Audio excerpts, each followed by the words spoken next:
우리 교회는 앞으로 한국교회를 상대로 이단 누명을 벗기 위한 어떤 시도도 하지 않고 오롯이 우리의 길을 갈 것입니다. 대독하겠습니다.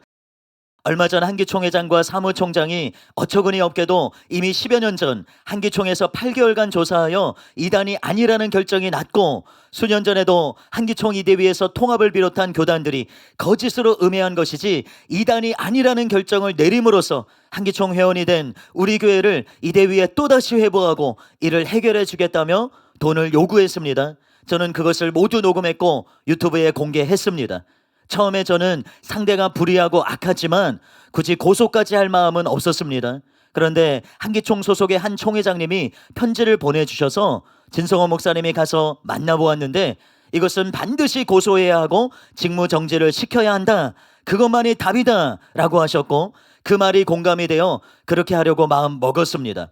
그 후 변호사들에게 문의했더니 처음에는 된다고 했다가 그 후 안 된다고 하는 등 오락가락 하시더니 결국 더 자세히 판례 등을 살펴본 후 공갈미수는 형사처벌이 확실히 가능한데 직무정지 가처분은 아무리 상대가 불의해도 안 될 가능성이 높다고 했습니다.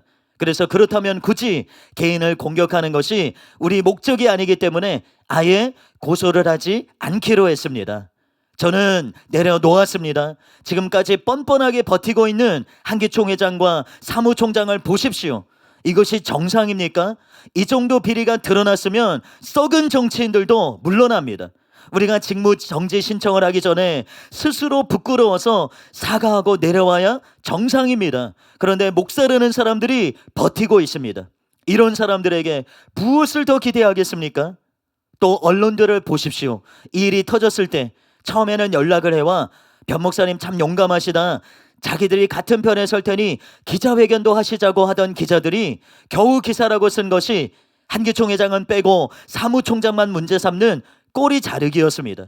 그 뒤 이번에 이대위에 함께 해보된 전모모 목사와 현 한기총 회장을 만나서 말이 잘 됐다, 그러니 올린 것을 내려달라고 하더군요. 도대체 어떻게 그런 자들과 말이 잘 될 수가 있습니까? 저는 도무지 이해가 안 갑니다. 그리고 사실 그대로 기사를 써주겠다며 기자회견을 하자고 할 때는 언제고 영상들을 내려달라니요. 이런 언론들을 어떻게 믿을 수 있습니까? 과연 이들은 무엇 때문에 이처럼 태도가 돌변했을까요? 그 이유는 여러분의 상상에 맡기겠습니다.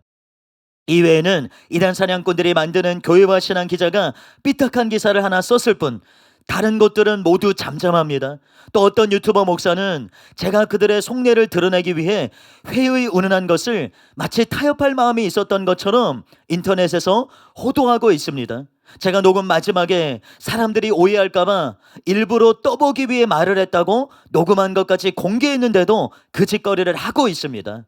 그 목사도 과거 이단 사냥꾼들의 언론인 뉴스엔조이 기자 출신이라고 하더군요. 이해가 됩니다. 전에도 말한 대로 이것이 한국교회 언론들의 실상입니다. 언론이 늘 강한 자의 편에 서서 이단 사냥꾼들과 교단들의 나팔수 노릇이 나고 있습니다. 돈만 밝히고 진실에 관심도 없고 정의감도 없습니다. 그러나 그래도 상관없습니다. 김옥교 목사님 말대로 우리가 그런 사람들 중 하나가 아니라는 것만으로도 얼마나 감사한지 모릅니다. 저는 솔직히 한국교회에 희망이 없다고 봅니다. 훌륭한 목사님들이 곳곳에 있다는 것을 누가 부인하겠습니까마는 조직적으로 한국교회는 썩어도 너무 썩었습니다. 이상하리만큼 교단과 목사들이 진실을 알고 있으면서도 초등학생도 할 수 있는 예는 예, 아니오는 아니오를 못합니다. 이 정도 폭로를 했으면 훌륭한 목사님들이 목소리를 내야 정상인데 무슨 눈치를 그렇게 보고 뭐가 두려운지, 얼마나 비겁하고 이기적인지 광주에 있는 한 분 빼고 모두 침묵하고 있습니다. 이런 한국교회에 무슨 희망이 있겠습니까? 이번에 제가 가장 우려하고 가장 답답했던 것은 한기총이 불의하게 재조사하고 돈 안 주면 꼬투리 잡아서 이단이라고 때려도 언론들은 그대로 보도할 것이고 타교의 목사들과 신자들은 그것을 그대로 믿을 것이고 항상 우리 교회만 피해를 본다는 것입니다. 이것이 약 20년 동안 우리 교회가 당해온 일입니다. 그것이 가장 큰 걱정이었습니다. 그러나 이번에는 다릅니다. 결정적인 증거인 녹음이 있기 때문에 절대로 예전과 같지 않을 것입니다. 저는 이번에 녹취한 것을 특별 소식지로 만들었고, 금요일 인쇄가 끝나면 한국교회의 모든 연합기관, 교단들, 선교단체, 큰 교회 목사들이나 유명한 목사들에게 보낼 것입니다. 한국교회 전체에 진실을 널리 알릴 것입니다. 물론 기대는 별로 안 합니다. 한국교회 교단과 목사들이 전혀 반응하지 않아도 개의치 않습니다. 하나님의 은혜로 불의한 한국교회가 이단 누명을 풀어주든 말든 우리 교회는 아쉬울 것이 없습니다. 현재 하나님의 은혜로 교회가 어느 때보다 튼튼하고 성경적인 말씀으로 충만하고 4.3에서 기적이 계속 일어나고 아프리카 선교를 통해서 계속 폭발적으로 부흥하고 있기 때문입니다. 그러므로 그냥 이대로 열심히 신앙생활하고 사역하다가 하나님 앞에 가면 됩니다. 또 다문화TV 인터뷰와 이번 녹음 때문에 정상적인 목사와 신자들을 얼마든지 설득할 수 있습니다. 만약 이것을 통해서도 설득이 안 되는 목사라면 그런 비정상적인 목사들과 기독교인들은 더 이상 신경 쓸 가치도 없습니다. 제가 자주 말하지만 이번 사태도 보여주듯이 교회 안에 가짜들이 너무 많습니다. 그런 자들의 결정이 무슨 상관입니까? 결국에는 가짜 목사와 가짜 신자들은 전부 지옥에 갈 것이고 진짜 목사와 진짜 신자들은 천국에 갈 것입니다. 그리고 천국에서 우리에게 이단이라고 할 사람은 아무도 없습니다. 한국교회가 뭐라고 하든 죽어서 천국에 가는 순간 이단 시비는 100% 끝납니다.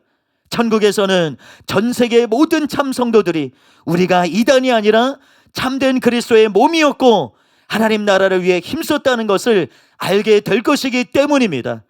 그래서 저는 여기서 만족하기로 했습니다. 저는 더 이상 한국교회 연합체나 교단들의 결정에 연연하지 않을 것입니다.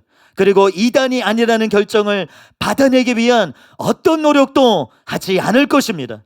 한국교회는 우리가 정의를 기대하기에는 너무 썩었고 선을 넘어도 너무 넘었습니다. 그러므로 그들 멋대로 결정하고 떠들라고 하고 저는 열심히 목회하고 열심히 선교하며 꿋꿋하게 저의 길을 갈 것입니다. 사랑하는 성도 여러분, 여러분도 더 이상 그들의 말이나 결정에 신경 쓰지 마십시오.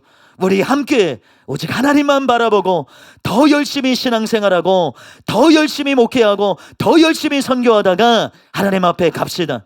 그래서 주님께 착하고 충성된 종이라고 칭찬 듣는 사람이 됩시다.